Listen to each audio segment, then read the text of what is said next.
Hello students and friends. Welcome to Homeopathy Medicines. Today in this homeopathic materia medica lesson, I will discuss about homeopathic medicine Ferrum iodatum. Before starting this video, please subscribe to this channel for Learn Homeopathy Online Free and Homeopathy Materia Medica. We need support from you to make this channel more beautiful and more informative. Now going to discuss about Ferrum iodatum, its uses and symptoms. Scrofulous affections, glandular enlargements, and tumors call for this remedy. Crops of boils. Acute nephritis following eruptive diseases. Uterine displacements. Body emaciated anemia, exophthalmic goiter following suppression of menses. Debility following drain upon vital forces. Impetigo of the cheek. Stomach. Food seems to push up into throat, as if it had not been swallowed. Abdomen. Fullness, even after a little food, stuffed feeling, as if she could not lean forward. Throat. Sore, as if of a splinter, shooting in different directions. Hoarse. Respiratory, coryza, discharge of mucus from nose, trachea, and larynx. Pressure beneath sternum. Scrofulous swelling of nose. Chest feels oppressed. Hemoptysis. Urinary, urine dark.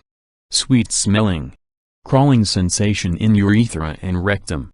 Sensation as if urine were stopped at fossa navicularis. Difficulty in retaining urine. Incontinence in anemic children. Female, on sitting, feeling as if something pressed upward in vagina. Much bearing down.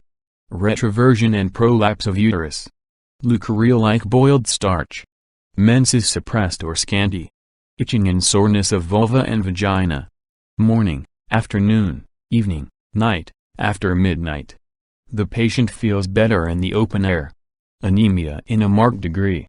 General physical anxiety, sclerosis, choleric twitching of the muscles, constantly taking cold, congestion of organs and glands, external and internal dropsy. Symptoms are worse after eating. Emaciation. Markedly worse from exertion. Fainting in anemic patients. Hemorrhage from many parts. Induration of glands. Lack of physical irritability. Lying down and lying in bed increases many symptoms. Sensation as of lying in a cramped position. Worse before, during and after menses. Motion increases many symptoms. Desire to move. Catarrhal condition of all mucous membranes.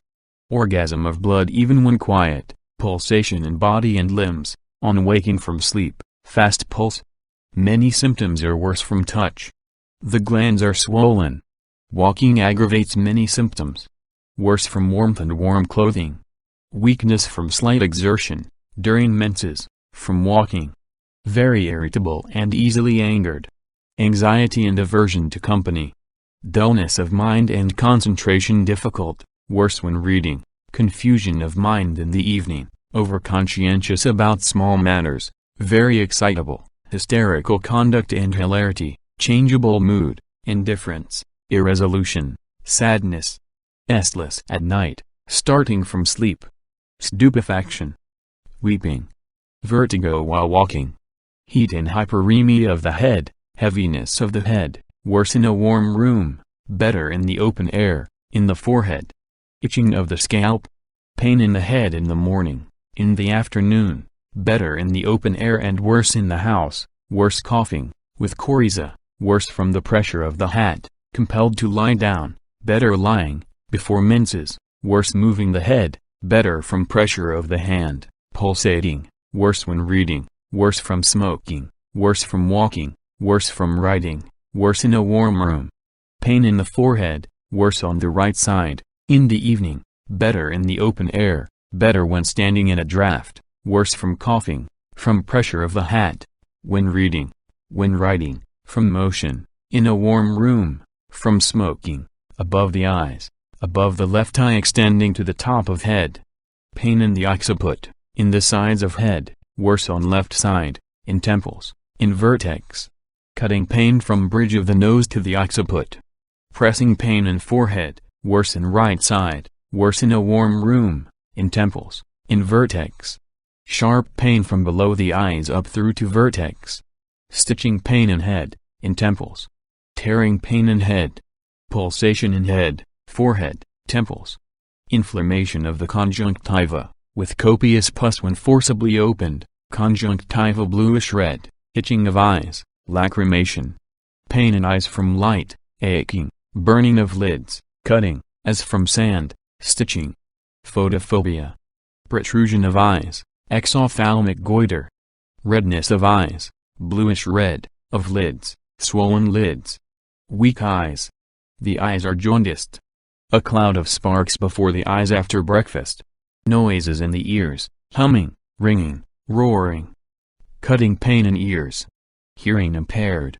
Catarrh of the nose, morning, post-nasal discharge bloody, copious, crusts, excoriating, greenish, purulent, thick, watery, yellow.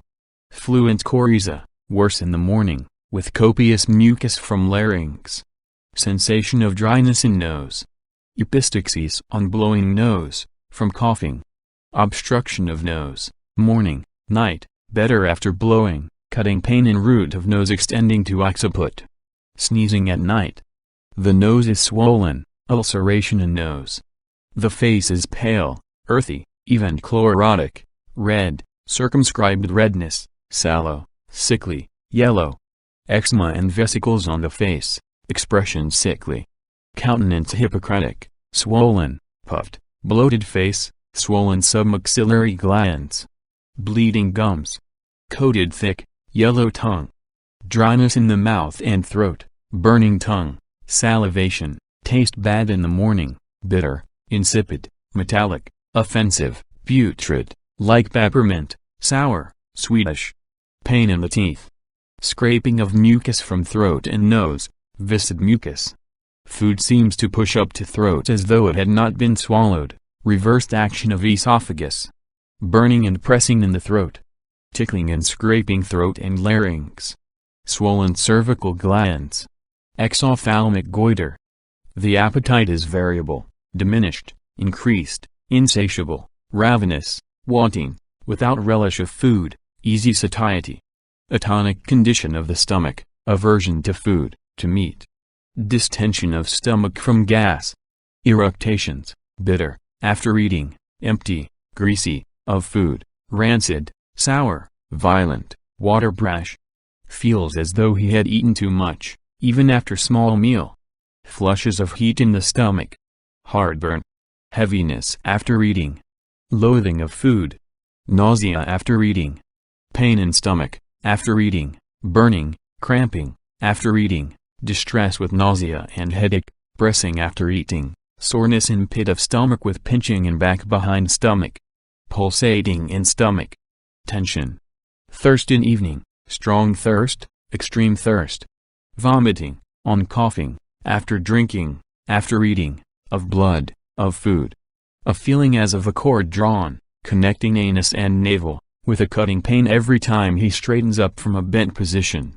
Distension of abdomen after food or drink. Enlarged liver and spleen without fever. Flatulence. Fullness or stuffed feeling. Heat in abdomen. Pain in abdomen, after eating, during menses, in hypochondria, in inguinal region extending across hypogastrium, in liver, spleen, in umbilicus, cramping before stool, pricking inside of abdomen, worse raising arms and worse walking. Stitching in hypochondria and in inguinal region when walking, soreness in inguinal region when walking. Rumbling in abdomen before stool. Abdomen feels like a rubber ball when pressed, swollen abdomen. Constipation, no stool for a week, alternating with diarrhea, difficult stool, ineffectual straining. Constriction of anus. Diarrhea, stool frequent, morning, after eating, bloody stool, mucus, watery. Flatus, external piles, itching of anus, sensation as though anus were compressed, as of worms in rectum, as though a screw were boring in anus, crawling in anus, pain in anus, burning after stool.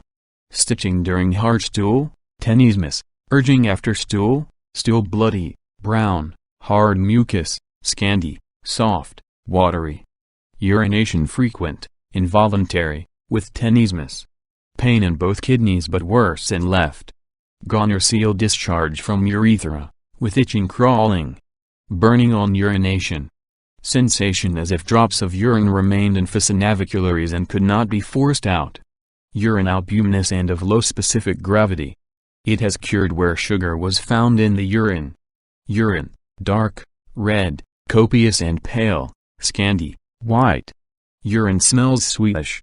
Erections troublesome and painful at night, wadding. Relaxed scrotum. Seminal emissions. Sexual desire increased. In the female it has been used to prevent abortion. Itching and soreness of the swollen vulva. It has cured dropsy of the ovaries. Leukorrhea, acrid, hot, copious, like starch, before and after menses, thin and watery, menses absent, copious, too frequent or late, painful, suppressed. Metrorrhagia. Bearing down feeling in the pelvis. While sitting she feels something pushing up. It is a most useful remedy in prolapsus and displacements of all kinds. Irritation and much mucus in the larynx and trachea. Pain in the larynx, burning. Tickling in the air passage. Hoarseness and aphonia. Respiration asthmatic, difficult at night and on motion, rattling, short, suffocative, wheezing. Cough in the morning, afternoon, evening, asthmatic, during fever, from irritation in larynx and trachea, loose, from motion, short, spasmodic, from talking, from tickling in the air passages. Expectoration in the morning, bloody, copious, difficult, greenish, hawked, bloody mucus, offensive, purulent, tasting putrid, viscid, whitish, grayish-white, yellow. Anxiety in chest and heart. Cancer of right breast was greatly benefited. Catarrh of chest. Congestion of chest and heart. Hemorrhage of lungs and air passages. Inflammation of bronchial tubes, of lungs. Cardiac murmurs. Oppression of chest. Pain in chest during cough, insides of chest, in right side, from heart to axilla, stitching on coughing. Palpitation at night, from least exertion, on motion, on rising up, on turning in bed, during sleep. Pain in the back during menses, in dorsal region, in lumbar region during menses, in sacrum, aching, as if broken, in lumbar region, at night, dull pain in dorsal region, each side of spine, extending through chest, stitching pain in back. Stiffness in back on rising from bed. Cold hands and feet at night, cramps in feet. Heat of hands, heaviness of limbs, lower limbs, of feet. Numbness of fingers, legs, feet. Pain in the limbs, in the joints, gouty, rheumatic in upper limbs, rheumatic in right upper arm, in elbow, in hip, in thigh, in right tibia, rheumatic pain extending upward from back of left foot, in evening. Aching in the shoulder. Drawing pain in lower limbs, in the thighs, in tendons of back of right hand and left foot. Sore bruised lower limbs, thighs, legs, stitching upper limbs and shoulder, tearing upper limbs and hips. Paralysis of upper limbs, sensation of paralysis of shoulder, in right arm in evening when riding. Restless feet. Dropsical swelling in lower limbs, legs and feet. Weakness of limbs, of lower limbs. Trembling and weakness in limbs on using hands and on walking. Dreams anxious, confused, of dead people, of fighting, of previous events, fantastic, of robbers, nightmare, unpleasant, vivid. Dreams that he is from 30 to 60 feet tall. Restless sleep. Sleepiness morning and evening. Sleeplessness, frequent waking. Chill at night, coldness in and better rising from bed, chilliness in evening followed by heat and sweat, shaking chill, warm room does not ameliorate the chill. Fever in the afternoon and evening with chilliness. Dry heat. Flushes of heat, internal heat, with chill. Intermittent fever with desire to uncover. Perspiration in the morning, in afternoon, at night, in bed, clammy, cold, copious, on least exertion, worse on motion. The skin burns or is cold, jaundiced, liver spots. Dry skin. Urticaria. Swollen skin. Thanks for watching this video. If you want more videos like Ferrum iodatum, Please subscribe to this channel and press the bell icon to learn homeopathy course online free with Homeopathy Materia Medica. Comment us your feedback and what you want in the next video. Like and share this video with your friends and family. For paid and free consultancy online, visit homeopathymedicines.com and mashclinic.com. Thank you. Have a nice day. Stay healthy, stay happy.